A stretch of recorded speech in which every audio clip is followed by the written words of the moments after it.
महाराज, गरुड़ के संस्कार तो आप देख ही चुके हैं और शेष उन्हीं के भाई हैं। मैं आपसे विनती करती हूँ, आप इन सभी पे अपनी कृपा कीजिए।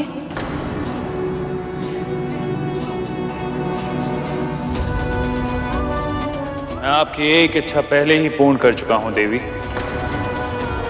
हम सब ने गरुड़ को सुना है, परंतु हमारी व्यक्तिगत भावनाएं न्याय के मार्ग में अवरोध नहीं उत्पन्न कर सकती। मैं अपने धर्म का पालन करूंगा देवी, और शनि दरबार में इन सब के भाग्य का निर्धारण भी वैसे ही होगा जैसे आज तक होता आया है, उचित प्रक्रिया के माध्यम से।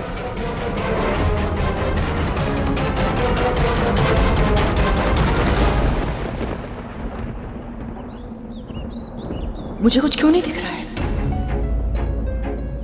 मेरे पुत्र क्यों नहीं दिखाई दे रहे मुझे? मौन क्यों है तू? क्या दिखा तुझे? और तो कुछ नहीं दिखा, पर इतना आभास अवश्य हुआ कि हमारे पुत्रों को अब कोई कठिन परीक्षा देनी होगी। यदि वो उसमें सफल हो गए तो हमारे पास वो निश्चित ही सुरक्षित लौट आएंगे, और यदि सफल नहीं हुई तो? हे प्रभु, मेरे पुत्र वापस आ जाए, सुरक्षित, बिना आहित हुए।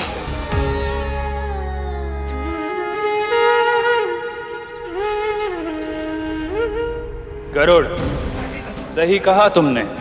मेरे जीवन की परिस्थितियों ने मुझे कठोर बना दिया है, परंतु ये कठोर आज तुम्हें केवल इसलिए क्षमा नहीं करेगा क्योंकि तुमने अपनी मां की कथा स्मरण करके हमें सुनाई है। मैं तुम सबके हृदय, आत्मा और मस्तिष्क की गहराइयों में झांकूंगा।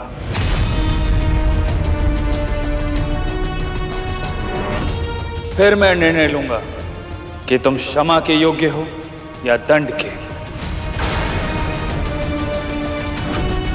और उसके लिए मैं तुम सब की परीक्षाएं लूंगा। परंतु ध्यान रहे, तुम में से किसी एक भी परीक्षा में उत्तीर्ण हुआ तो तुम सबको शनि की 7.5 का प्रकोप सहना होगा।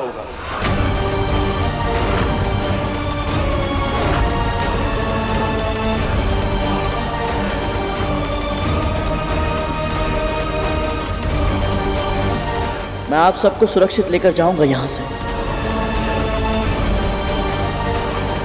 विपदा में व्यक्तित्व निखरता है गरुड़, इसलिए सामने कितना भी घनघोर संकट क्यों ना आए, तू सदैव अपने आदर्शों पर अडिग रहना। यदि तू ऐसा कर पाया तो अपने आप संसार के लिए वंदनीय बन जाएगा।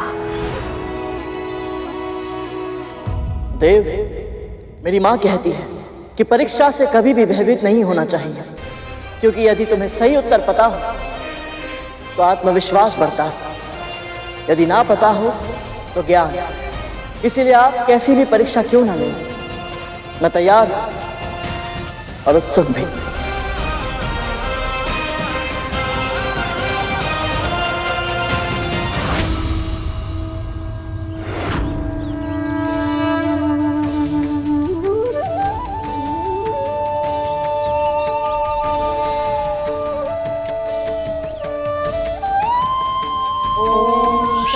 शनिश्चराय नमः।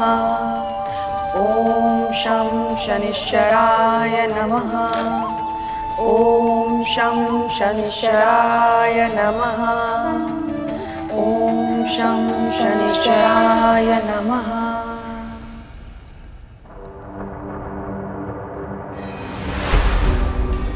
प्रथम परीक्षा के रूप में मैं तुमसे कुछ प्रश्न करूंगा गरुड़, और इस कर्पूर के पूर्ण तरह जल जाने से पहले तुम्हें उन सभी के उत्तर देने होंगे। जो आज्ञा शनिदेव। पहला प्रश्न, जिस जल में सब कुछ घुल जाता है वो क्या है जिसमें जल स्वयं घुला हुआ है? वायुमंडल। और वायुमंडल किसमें घुला हुआ है? स्वर्ग में। और स्वर्ग? स्वर्ग और सभी शेष लोग वैकुंठ में घुले हुए हैं देव। वैकुंठ? वो किस में घुला हुआ है?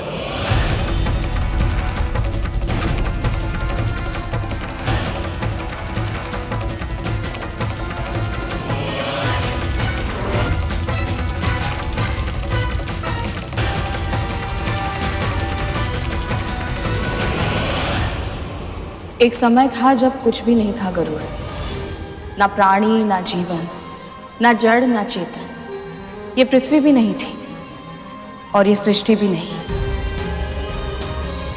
ईश्वर से पहले कुछ था तो केवल ओम का स्वर। वही परम ब्रह्म है, उसी से संपूर्ण सृष्टि का जन्म हुआ है।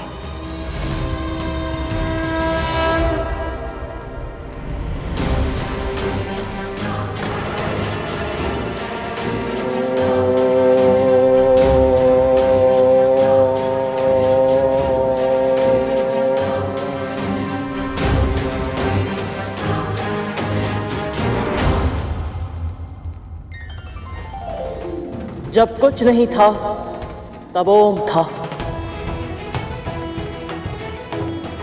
जब कुछ नहीं होगा तब भी ओम ही होगा, क्योंकि ओम ही परम ब्रह्म है।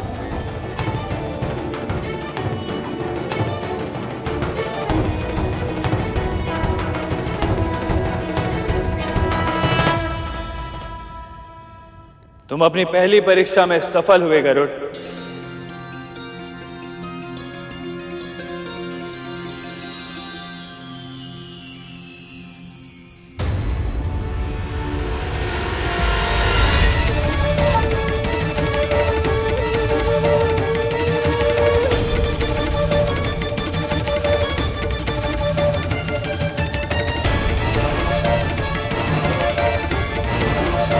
तो शनिदेव हमारी प्रार्थना स्वीकार कर ले और उनका कोई प्रभाव हमारे परिवार पे ना पड़े। प्रभाव ही तो है कालिया। महारानी एक दासी के साथ पूजा कर रही है।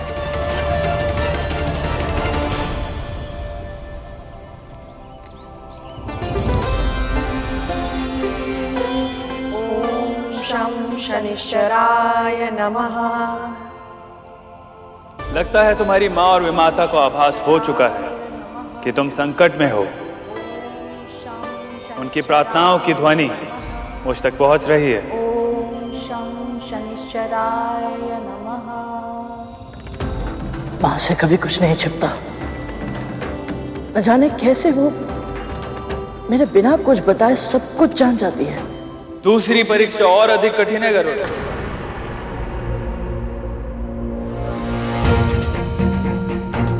स्वामी इस बालक के साथ इतना कठोर व्यवहार क्यों कर रहे हैं?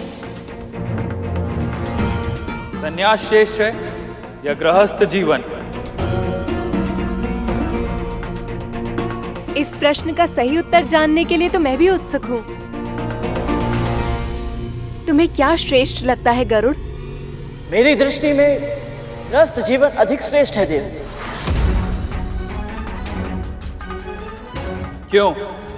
कहा तो यह जाता है कि ईश्वर को जानने के लिए पहले स्वयं को पहचानना पड़ता है, और स्वयं को पहचानने के लिए संन्यास अनिवार्य है। जैसे कि आपने कहा, एक सन्यासी के लिए अंतिम लक्ष्य होता है ईश्वर या परम सत्य की खोज करना।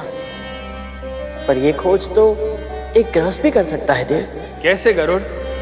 गृहस्थी के बंधन में बंधा होता है। उसे अपने साथी की और अपने बच्चों की चिंता होती है, परंतु सत्य की खोज तो वो कर सकता है जो स्वतंत्र हो। किसी की चिंता करना बंधन नहीं, प्रेम होता है देव। प्रेम भी तो एक बंधन ही है गरुड़। क्षमा करे देव, यदि प्रेम निस्वार्थ भाव से किया जाए तो बंधन नहीं होता। ऐसा मानने के लिए तुम स्वतंत्र हो गरुड़, पर इसको सिद्ध करने के लिए कोई उदाहरण दे सकते हो?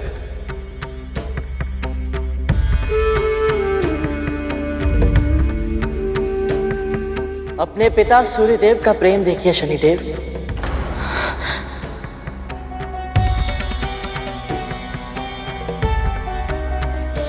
चाहे फूल हो या कांटे, सूर्यदेव समान रूप से सभी को अपनी धूप, अपनी ऊर्जा देते हैं ताकि संसार को जीवन शक्ति मिल सके। पवन देव बिना किसी भेदभाव के सभी को वायु देते हैं। बादल वर्षा और चंद्रदेव शीतलता देते हैं। संपूर्ण प्रकृति हर क्षण अपने उदाहरण से हमें यही संदेश देती है कि प्रेम निस्वार्थ होना चाहिए। जैसे ये सब करते हैं, ये सभी अपना कर्तव्य बिना किसी अपेक्षा के निभाते हैं। इन्हें इसके बदले किसी से कुछ नहीं चाहिए, इसलिए ये सब बंधन में नहीं है, पूरी तरह स्वतंत्र है। ऐसे ही जब एक गृहस्थ बिना किसी स्वार्थ के बदले में कुछ पाने की आशा के बिना अपने परिवार की चिंता करता है, उनके प्रति अपना कर्तव्य निभाता है, तो वो बंधन में नहीं रहता प्रभु। ऐसा गृहस्थ सहज प्रयास से ही परम सत्य अर्थात ईश्वर को पा लेता है। परंतु गरुड़, एक सन्यासी भी तपस्या करके ईश्वर को पा लेता है, तो गृहस्थ सर्वश्रेष्ठ कैसे हुआ? जब एक सन्यासी ईश्वर को ढूंढने के लिए धर्म के मार्ग पर चलता है तो वो अकेला रहता है, पर जब एक गृहस्थ भक्ति के मार्ग पर चलता है तो उसके साथ पूरा कुटुंब ईश्वर के पथ पर अग्रसर हो जाता है। सन्यासी का ज्ञान बस उसी तक सीमित रहता है, और जो ज्ञान गृहस्थ अर्जित करता है उसे अपने परिवार के साथ, पास पड़ोसियों के साथ, संबंधियों के साथ बांटता है। उस कुटुंब की परंपरा के रूप में यह ज्ञान आने वाली कई पीढ़ियों तक पहुंचता है। इसीलिए मेरा मानना यह है देव कि सन्यासी आदरणीय होता है, पर उससे भी कहीं अधिक श्रेष्ठ गृहस्थ होता है।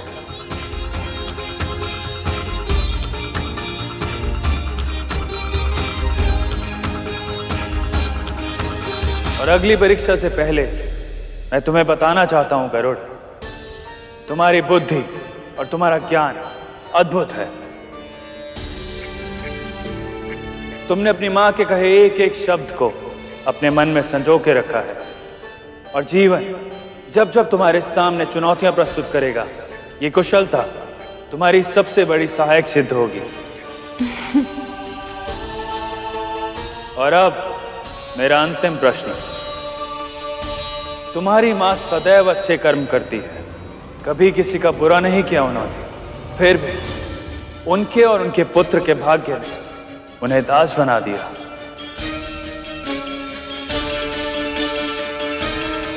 तो बताओ गरुड़, कर्म बड़ा हुआ या भाग्य?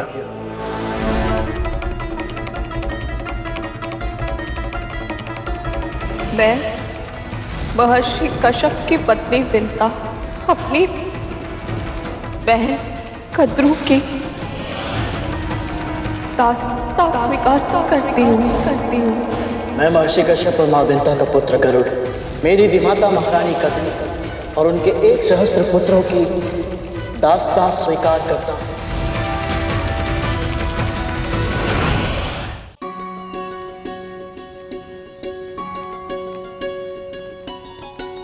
पूजा तो अच्छे से संपन्न हो गई दीदी, अब दान देना आरंभ करें।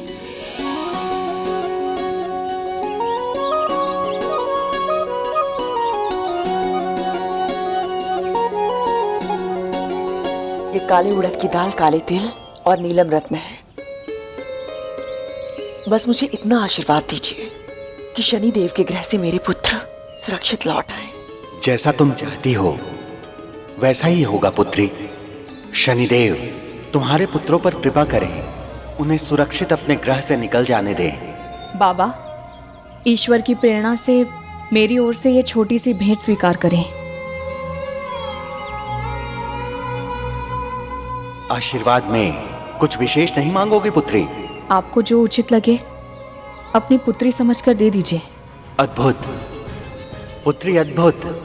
जो मांगता है उसे बस वही मिलता है जिसकी उसने इच्छा व्यक्त की है, पर जो नहीं मांगता उसे ईश्वर वो सब कुछ देते हैं जो उसके लिए उचित होता है। तुम निश्चिंत रहो, शनिदेव तुम्हारी प्रार्थना अवश्य स्वीकार करेंगे।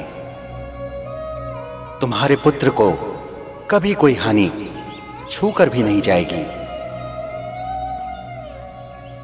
ऐसी बातें करके विंता क्या सिद्ध करना चाहती है? कि उसका पुत्र प्रेम मुझसे अधिक निस्वार्थ है। आइए बाबा, अपना स्थान ग्रहण कीजिए, भोजन कर लीजिए।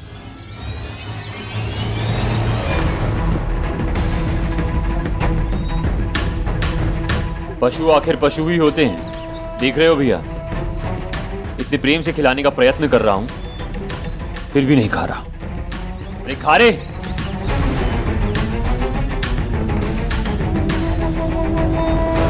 उसे विवश मत करो, मैं खिलाती हूँ।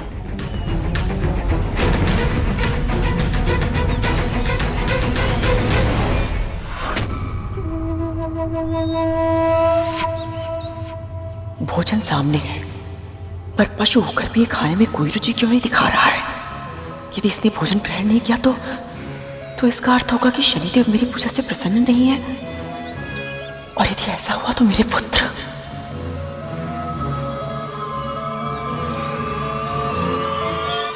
कर्म बड़ा है या भाग्य, ये विवाद तो बहुत लंबे समय से चला आ रहा है प्रभु। सत्य तो ये है कि ये प्रश्न मैंने स्वयं से और अपनी माँ से कई बार किया है कि हमारा जीवन ऐसे क्यों है। पर मेरी माँ कहती है कि जो जिसके योग्य होता है ईश्वर उसे वही देते हैं। हम में से अधिकतर व्यक्ति कई बार एक पल ठहर कर जब अपने आप को देखते हैं तो हम यही सोचते हैं कि ऐसा कठिन जीवन हमें क्यों मिला। पर कालांतर में सच्चे और परिश्रमी व्यक्ति के लिए जीवन की वही कठिनता सबसे बड़ी संपत्ति बन जाती है। इसका सबसे बड़ा उदाहरण है मेरे अरुण भैया, जिनके भाग्य में अर्धविकसित अवस्था में जन्म लेना लिखा था।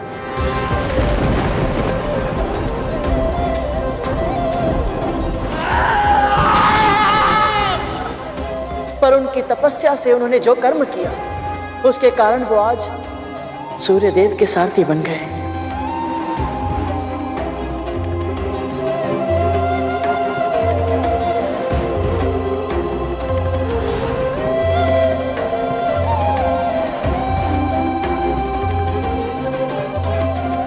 इससे यही सिद्ध होता है देव कि भाग्य में जो लिखा है वो महत्वपूर्ण नहीं है। अधिक महत्वपूर्ण है भाग्य के प्रति हमारा दृष्टिकोण। मेरी माँ के भाग्य में दासी बनना लिखा था, पर उनके सोच विचार के ढंग ने उन्हें साध्वी बना दिया।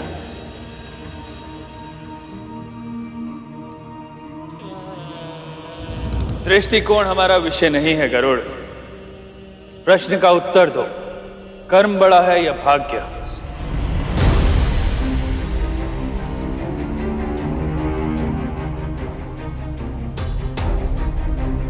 हम अपने भाग्य से नहीं भाग सकते देव, पर हमारे कर्म वो शस्त्र हैं जिनके माध्यम से हम अपने भाग्य को संचालित कर सकते हैं। क्या तुम्हें पूरा विश्वास है कि भाग्य को बदला भी जा सकता है? यदि हमारे कर्म अच्छे होंगे तो हो सकता है कि हम अपने भाग्य को भी बदल पाए। गरुड़, तुम्हें अपने कहे एक एक शब्द को उदाहरण के साथ सिद्ध करना होगा, अन्यथा तुम्हारा उत्तर स्वीकार नहीं जाएगा और तुम इस परीक्षा में असफल हो जाओगे।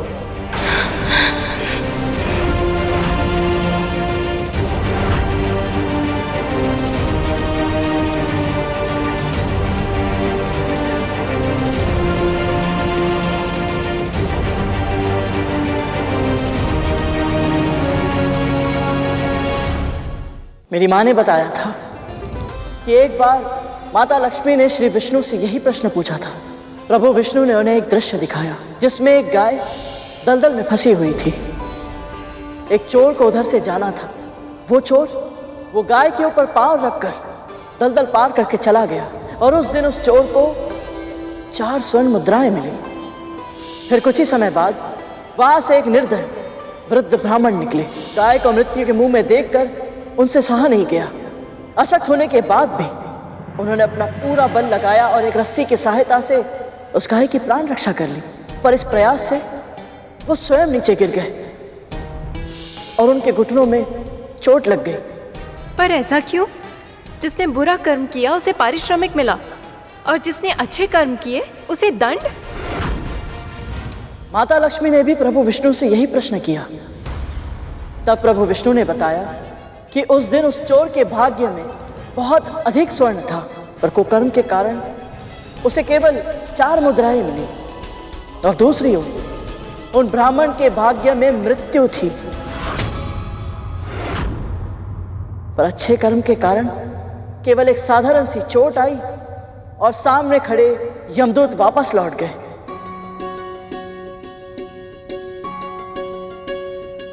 गरुड़, तुमने हमारे सभी प्रश्नों के सटीक उत्तर दिए। तुम इस परीक्षा में सफल हुए। हम तुमसे अति प्रसन्न हैं और वरदान देना चाहता हूं। बोलो, तुम्हारे हृदय की सबसे प्रबल इच्छा क्या है?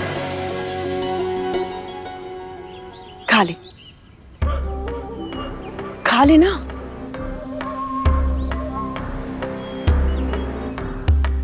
माँ के खिलाने पे भी नहीं खा रहा। कितना हट्टी है ये।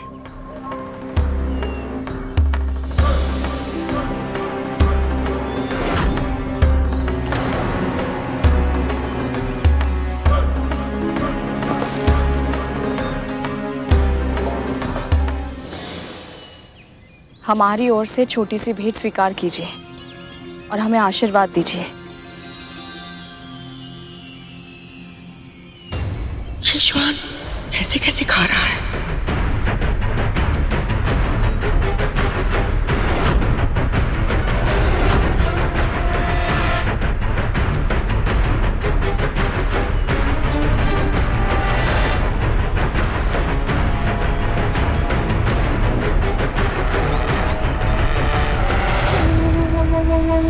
ये तो खाने लगा।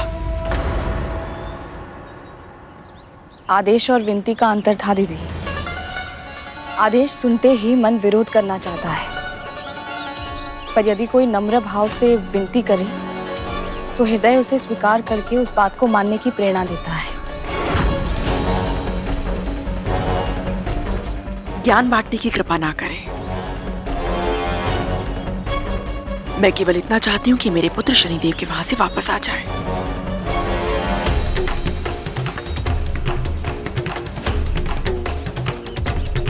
श्वान ने सारे दही चावल समाप्त कर लिए। अब अवश्य ही शनिदेव कृपा करेंगे। अब सब ठीक होगा। आपने मुझे अपने वरदान के योग्य समझा। इससे अधिक प्रसन्नता की बात मेरे लिए और कुछ नहीं हो सकती देवी। पर इस समय मेरे मन में केवल एक ही इच्छा है कि आप मुझे और मेरे भाइयों को यहां से जाने की अनुमति दें, ताकि मैं बड़ी माँ के दिए कार्य को पूरा करके शीघ्र ही अपने घर लौट सकूं। यहाँ से जाने की अनुमति तो तुम्हें वैसे भी मिल जाती पुत्र। तुम कुछ अधिक, कुछ बड़ा भी तो मांग सकते थे। तुम चाहते तो अपनी माँ की मुक्ति का वरदान भी मांग सकते थे। क्षमा करें देवी, पर जो कर्म मुझे अभी करना है मैं उसके लिए चिंतित था, इसलिए माँ की मुक्ति का विचार मेरे मन में आया ही नहीं।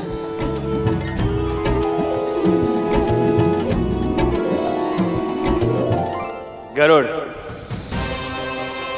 तुमने एक बार फिर हमें अपनी कर्तव्य निष्ठा से प्रभावित किया। जो पहले नहीं मांगा, चाहो तो अब मांग लो। आपका बहुत बहुत धन्यवाद शनिदेव। पर सत्य तो ये है कि मेरी माँ के लिए उनकी सौगंध को निभाना ही उनका धर्म है। वो कभी अपने वचनों से पीछे नहीं हटेंगी। जब तक बड़ी माँ स्वयं उन्हें दास्ता से मुक्त नहीं कर देती, मेरी माँ अपने आप को मुक्त नहीं मानेंगी। इसलिए यदि मुझे मेरी माँ को दास्ता से मुक्त करवाना है तो मुझे पहले बड़ी माँ को प्रसन्न करना होगा। फिर चाहे ये कितना भी कठिन क्यों ना हो, इसमें कितना भी समय क्यों ना लगे। तुम अद्भुत हो गरुड़, और अद्भुत है तुम्हारी माँ।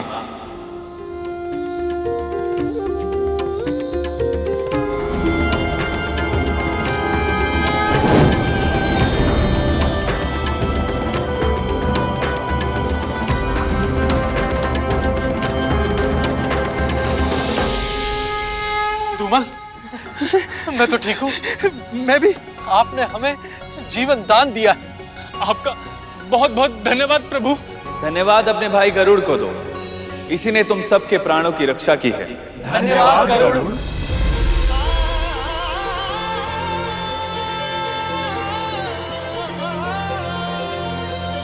अब आज्ञा दीजिए शनिदेव। तुम्हारी यात्रा निर्विघ्न पूरी हो गरुड़। तुम अपने सभी प्रयासों में सफल हो। मेरा प्रणाम स्वीकार करें देवी।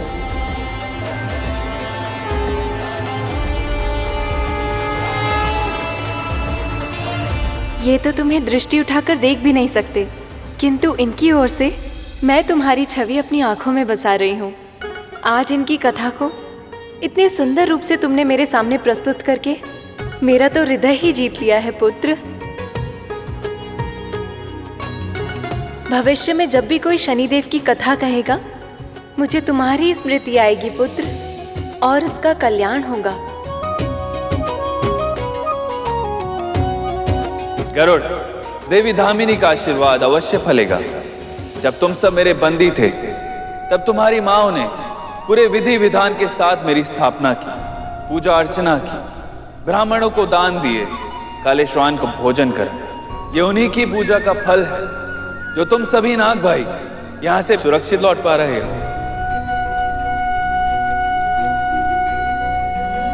इस संसार में जब जब कोई मां अपनी संतान की राशि से मेरी दृष्टि के प्रकोप को हटाने के लिए अच्छे कर्म करेंगी, तो मैं उसका फल उस मां और उनकी संतान को अवश्य दूंगा।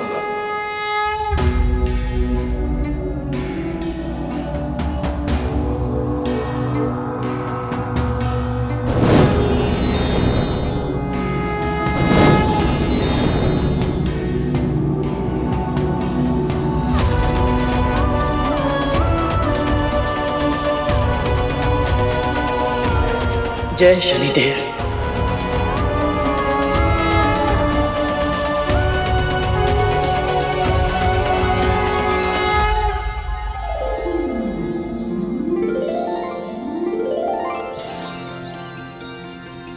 थोड़ा और लीजिए बाबा। बस पुत्री, पेट आवश्यकता से अधिक भर गया है, और पेट से अधिक भर गया है मन। तुम्हारे सद्व्यवहार से आपने और श्वान ने मन भर के भोजन किया। यह अवश्य ही मेरे प्रभु का आशीर्वाद है। आप दोनों ने हमारा निमंत्रण स्वीकार किया, उसके लिए आपका बहुत बहुत धन्यवाद। आयुष्मान भव।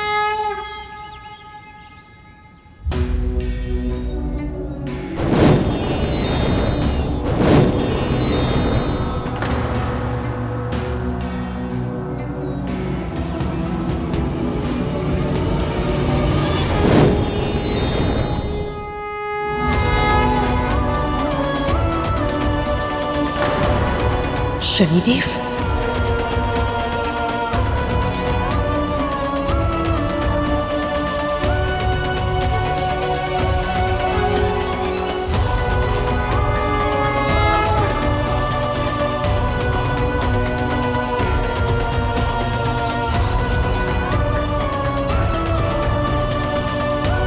जिस तरह आपने मेरी पूजा की है और जिस तरह आपने अपने पुत्र का पालन पोषण किया है, तो उससे हम अति प्रसन्न हुए देवी।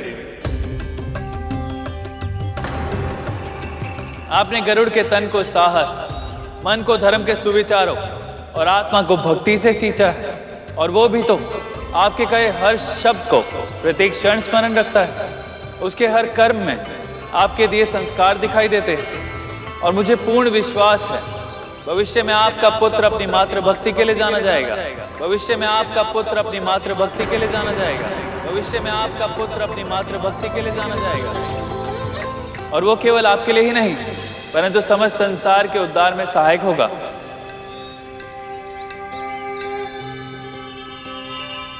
विरोधाभास देखिए देवी कद्रू, आपके पुत्र असभ्य पशुओं के समान हैं।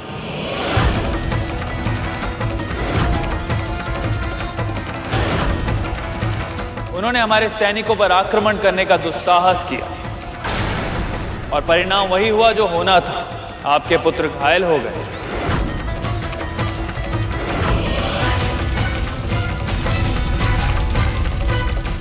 पर आप चिंता मत कीजिए, आपके पुत्रों की पीड़ा भी गरुड़ ने हर ली। जब मैंने उससे वरदान मांगने को कहा तो उसने स्वयं की चिंता ना करते हुए अपने नाग भाइयों की सुरक्षा मांग ली।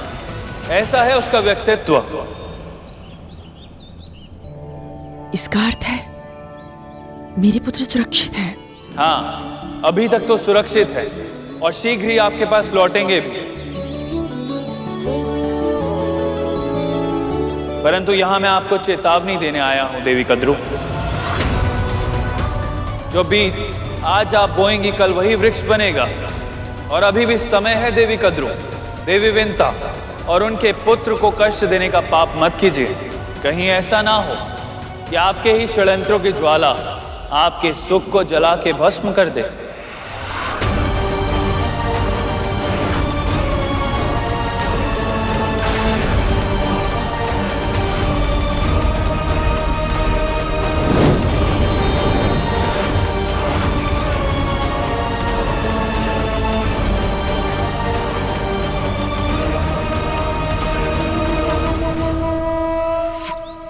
भूतनंदी, जब तुम आहत हुए थे बहुत कष्ट हुआ होगा ना? कष्ट की बात ही मत कर तरकोटा। अब जा रहे हैं यहाँ से। शुभ शुभ बोल। ये गरुड़ कहाँ गया? अभी अभी तो यहीं था, फिर किधर गया ये?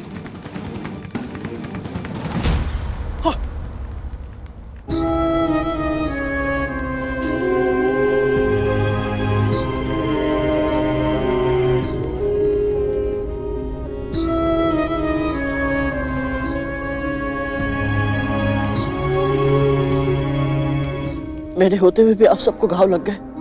मैंने बहुत प्रयास किया था कि कोई भी चोटिल ना हो, पर मैं असफल रहा। मुझे क्षमा करना मित्र।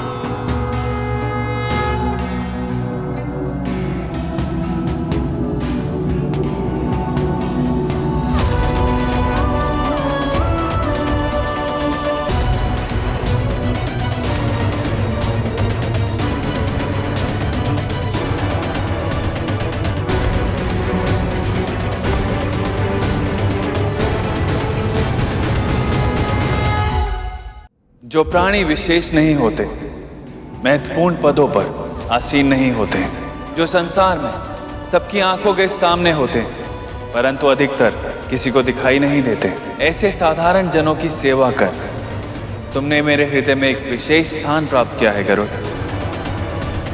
इसलिए मैं तुम्हें एक वरदान और देना चाहता हूं। आज से मेरी वक्र दृष्टि तुम पर कभी नहीं पड़ेगी।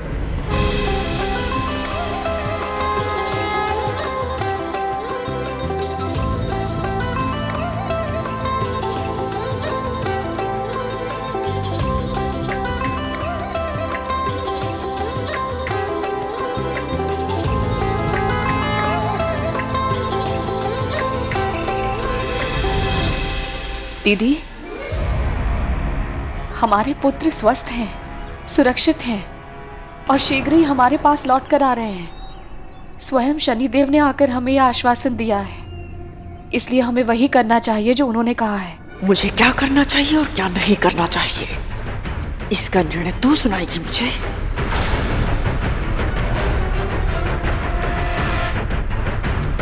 अपना स्थान मत भूल दासी। शनिदेव ने तेरे पुत्र की प्रशंसा क्या कर दी, तेरी जीवा इतनी लंबी हो गई कि तो अब मुझे समझाने लगी है। ऐसा नहीं है महारानी। समय नष्ट मत कर और जा यहां से। मेरे पुत्रों के स्वागत की तैयारी कर। मृत्यु के मुख से लौट कर आ रहे मेरे वीर पुत्र। स्वागत ऐसा होना चाहिए कि देखने वालों की आंखें धुंधली हो जाए। जी।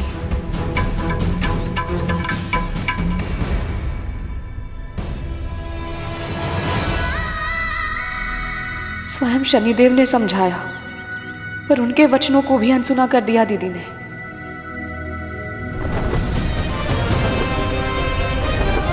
गरुड़, अब कहीं और मत भटका देना हमें। सीधा चलना और कहीं पर भी मत रुकना। हाँ, सीधा सूर्य लोग पहुंचकर ही सांस लेना, समझे या नहीं?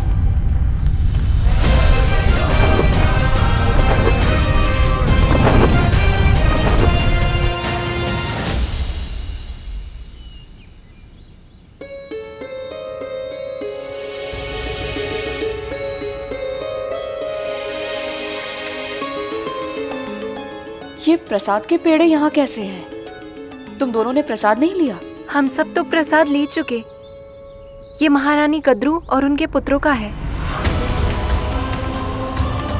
दीदी से इतनी बड़ी चूक कैसे हो गई? पूजा के बाद प्रसाद ग्रहण ना करने से देवताओं का अपमान होता है। पर शनिदेव ने उन्हें चेतावनी दी थी। हो सकता है उसी के कारण वो चिंता में डूब गई हूँ और उन्हें प्रसाद का ध्यान ही नहीं रहा हो।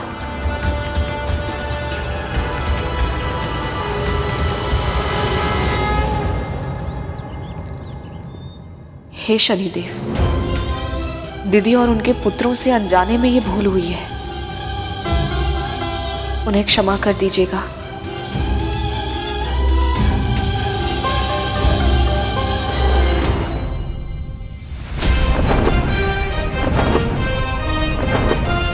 बेकार ही इतना भय लग रहा था हमें। पहले पता होता कि शनि महाराज अपनी स्तुति सुन के इतना प्रसन्न हो जाएंगे, तब तो मैं आते ही उनके सामने उनकी प्रसन्नता के पुल बांध देता है।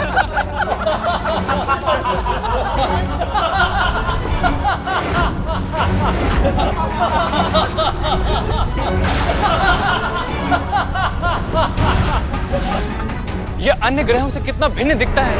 अभी तो इसके पिता ने सौर मंडल में इतना अधिक दूर स्थान दिया है इसे।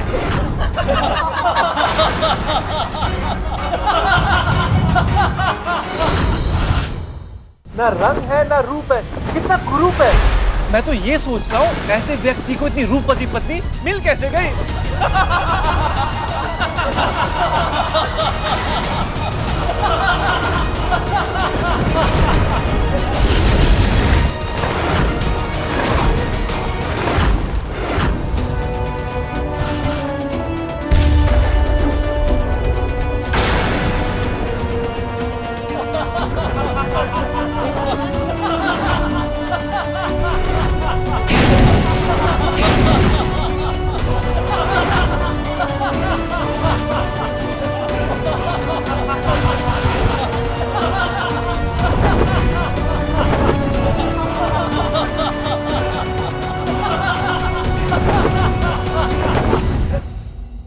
इतनी बड़ी धृष्टता। मैंने तुम सब नागों को क्षमा किया, यहाँ से सुरक्षित जाने का अवसर प्रदान किया, परंतु तुम सब नाग मेरी दया के योग्य नहीं, और अब तुम्हारी माँ को कष्ट सहना होगा और तुम्हें भोगना होगा मेरा दंड, और तुम्हें भोगना होगा मेरा दंड।